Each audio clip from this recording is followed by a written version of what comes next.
ज्ञान की भी यात्रा है।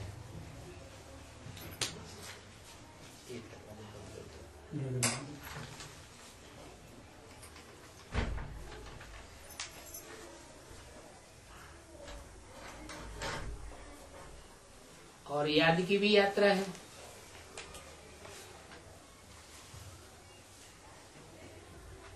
ज्ञान की यात्रा कब पूरी होती है?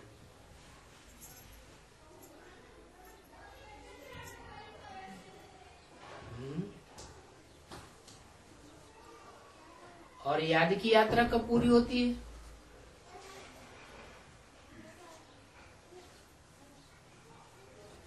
ज्ञान की यात्रा तब पूरी होती है जब हमारी आत्मा के अनेक जन्मों के पार्ट खुल जावे। हम आत्मा पार्टधारी है ना, तो रंगमंच पर, स्टेज पर पार्ट बजाने वाला पार्टधारी अपने पार्ट को भूल जाए तो उसे बेवकूफ कहेंगे, ज्ञानी तो नहीं कहेंगे। ज्ञानी माने जानकार। जाननहार तब कहें जब अच्छे से अपना पार्ट याद करके प्ले करे। और हम आत्मा हैं। आत्मा अनेक जन्म लेती है, अनेक चोले बदलती है।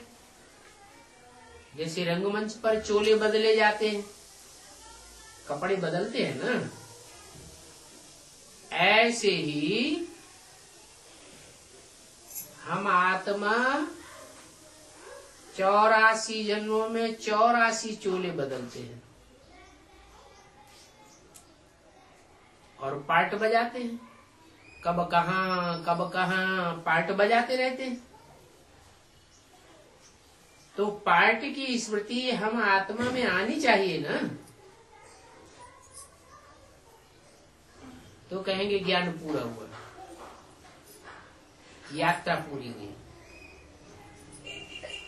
ऐसे याद की भी यात्रा है।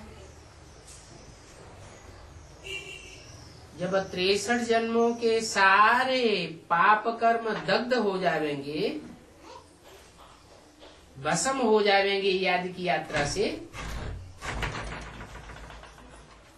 तो हमको याद करने में तकलीफ होगी। फिर आत्मिक स्थिति में स्थित होने में कोई तकलीफ होगी ना?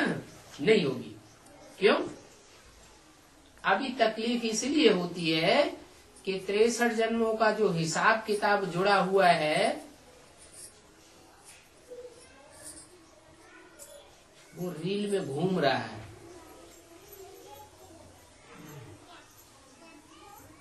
चाहे याद की यात्रा से वो हिसाब किताब पूरा हो, चाहे बीमारी आदि कर्म भोग से वो हिसाब किताब पूरा हो, और चाहे धर्मराज की सजाओं से वो हिसाब किताब पूरा हो। हिसाब किताब पूरा हुआ 63 जन्मों का, तो आत्मा अपनी जगह स्थिर हो जाएगी,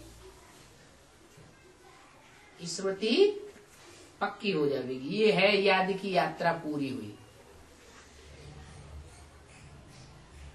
तब हम अपने को कहाँ महसूस करेंगे? आत्मिक स्थिति में रहने वाला इस 5 तत्वों की दुनिया से परे अपने को महसूस करेगा, मूल वतन में महसूस करेगा। सदैव अव्यक्त स्टेज बनी रहेगी।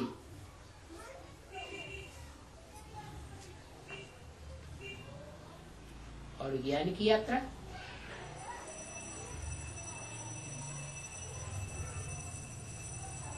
वो है वैकुंठ वतन की यात्रा। मनन चिंतन मंथन बुद्धि में चलता है नई दुनिया का, तो ज्ञान की यात्रा कहेंगे, याद की यात्रा कहेंगे? क्या कहेंगे?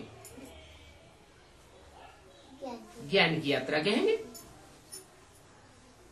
तो गोया तुम दोनों यात्राओं पर हो।